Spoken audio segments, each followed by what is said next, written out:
Hi everyone, my name is Trevor Tandon with the Electronic Frontier Foundation. I just want to say, we stand behind everything that the ACLU said about the holes in the sheriff policy. But I just want to underscore a couple more facts. First, I want to kind of go over briefly the type of surveillance these drones could potentially do, because it's really something that's unprecedented in our city. This technology combines a variety of surveillance techniques and combines them all in one tool. Beyond having high-definition cameras that, the military-grade drones can see your shoelaces from a mile away, they can also be attached with infrared sensors that can see through walls. They can be attached with facial recognition technology, radar. They can also be attached with technology that can lock onto your GPS coordinates of your cell phone, intercept phone calls or text messages. And it's possible now for these instruments to fly hours or days at a time. Now, the sheriff will say, is correct, the drones they're buying right now only fly for 30 to 60 minutes. But the drone manufacturers are already making new models, which the sheriff will no doubt want to buy in a year or two, because this technology is advancing so rapidly that the one he'll buy now will soon be obsolete. Lockheed Martin, for example, the major defense contractor, makes a drone called the Stalker, which weighs 13 pounds and is about the same size as the drone the sheriff wants, and it can be charged from the ground by a laser and stay in the air for up to 48 hours. This is the kind of technology we're going to see in the next few years. This isn't science fiction, this is actually real. You can go on Lockheed Martin's YouTube channel and check out their demonstration of it.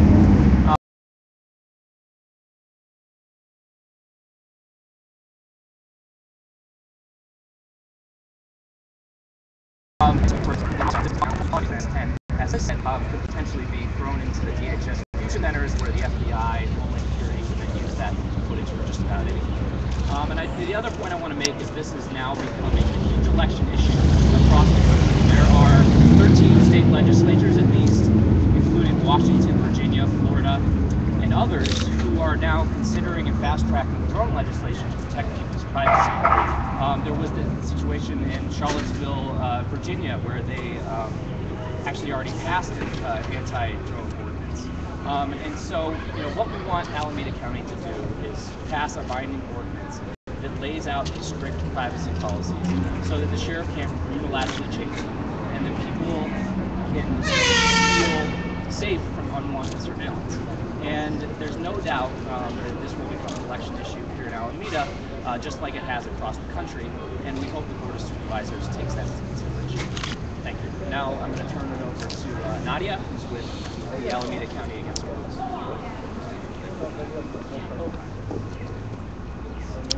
My name is Nadia. I'm a fellow with the Human Rights Defense Committee, and we're a member of Alameda County Against Drones. This is a community coalition, and it's comprised of organizations from Alameda County, including, in addition to Human Rights Defense Committee, Alameda County United in Defense of Immigrants' Rights, National Lawyers Guild, Justice for Alan Bluford, and a number of other community organizations. I want to thank EFF and ACLU for making the point so clearly why exactly we are concerned about drones. Alameda County Against Drones, in fact, believes that the potential concerns with drones are too great to justify any use of drones at all in Alameda County. The potential payoff is minuscule compared to the potential abuse of civil liberties and rights. As EFF mentioned, we are not the first people to have concerns about drones, in addition to the 13 states that are considering legislation, which I want to mention this is not only a progressive issue. 9 of those pieces of legislation are in fact sponsored by Republican elected representatives. And it includes a 2-year moratorium that was recently passed in Charlottesville, Virginia. As Trevor mentioned, and as Ruth mentioned, Seattle has also discontinued use of its drones. And I just wanted to read a statement from Mayor Mike McGinn, which I think is absolutely pertinent to what's going on here in Alameda County. John, can you move in a little bit? In a little bit. You got to sort of mic it. Mayor McGinn stated, "Today I spoke with Seattle Police Chief John Diaz, and we agreed that it was time to end the unmanned aerial vehicle program so the Seattle Police Department can focus resources on public safety and the community building work that is the department's priority." And that is exactly what Alameda County Against Drones demands, a focus on communities. Our communities need that focus right now. We know that there is a financial crisis, and yet we see the resources going to the wrong place. We see resources being used to deport resources going to jails. And what we want to see is an end to the deportations under the Secure Communities Program, an end to foreclosures, and an end to the use of funds for more jail space. We want to see an Alameda County that is safe for all, and for that we need an accountable sheriff. We do not want to see money going to purchase technologies that do not make us safer and that clearly have the potential to encroach on civil liberties. We see that as the wrong direction for Alameda County. We do not want to see drones in our skies. Thank you. Nadia, can you spell your last name one more time, please? It's Kayali, Kayyali. A-L-I. Thanks, guys. And if I could just underscore one other point too, is that what you see over there is absolutely not what we're talking about here in Alameda County. It's unaffiliated with what we're talking about here today. It has nothing to do with us, so don't allow that to be. What are you talking about? What type of drone are we talking about? Trevor, do you have a better sense of that actually? Well, Can you do it in front of the microphone? yeah. Right now, the FAA is stipulated that drones have to be 25 pounds. So they're not really exactly the model of Predator drones, which fly in Afghanistan, Pakistan, and overseas. They're much smaller, probably that big. How big is it? Yeah. But like I said before, these drones still have huge surveillance capabilities. And the newer models that are being built by defense contractors right now are about the same size and can fly for literally days at a time. So, we're going to get these drones in place for the year. So the next drone that sheriff flies, can't just stand above a certain place for hours and days at a time and record everything that he's doing. Whether it's high definition video or infrared sensors or facial recognition technology or cell phone interception technology,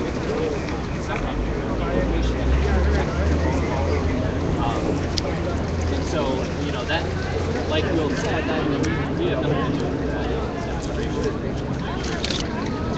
Everything is really accurate to say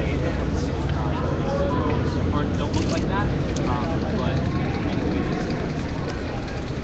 I read something similar that we're talking about something that weighs less than 5 pounds, can't be seen or heard about 50 feet.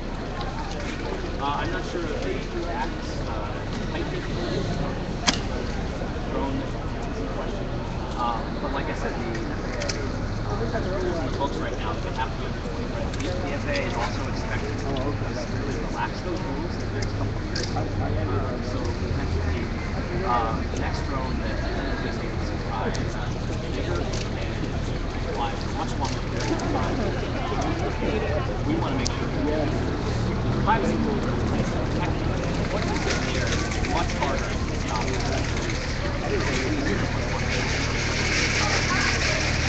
So our goal today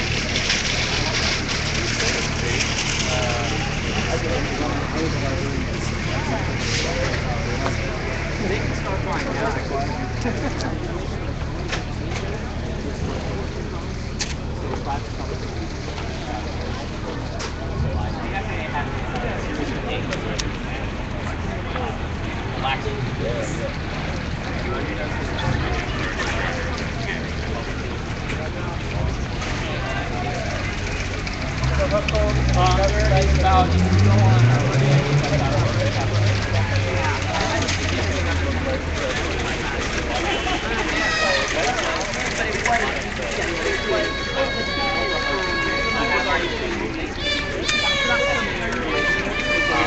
Finding the right drone, just expected that year be much larger. But actually, there are drones operating in the US right now by the Department of Homeland Security. And those actually are the Predator 15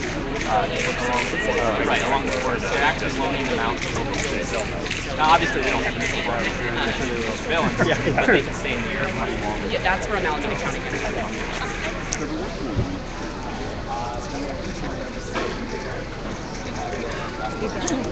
Yeah.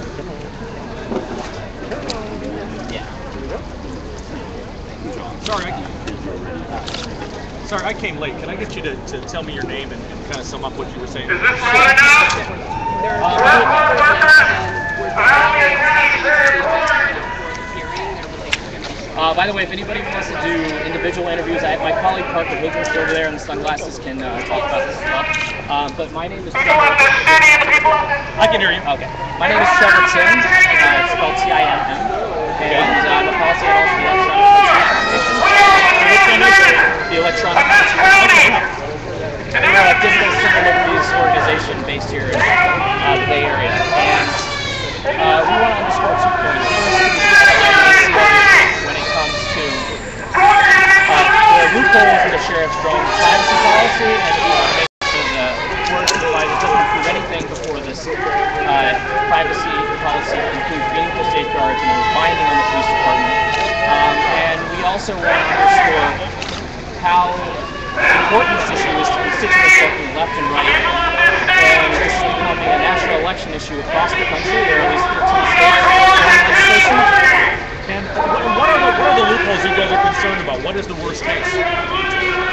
Well, the policy talks about how if the drone's being used on a search and rescue mission, they can still put all of the drone footage into what's called the Department of Homeland Security Fusion Center. Believe it or not, I can hear you. I'm just having trouble hearing myself. I know, I understand. Just keep going. Sorry, what was it? This is unrelated over here, right? Yeah, I think so. Okay, it's unrelated. Yes and no. Yes and no. Oh, yeah. So anyway, about what the heck? I'll let him put that on first. You interviewed somebody. Did you interview Jill Stein? Was that you? No. I remember being at a press conference where you were. This can be used for any criminal purpose, after even if it's for only Oh, not today. Home birth. Oh. They could be caught on film, and that could be used against them in court.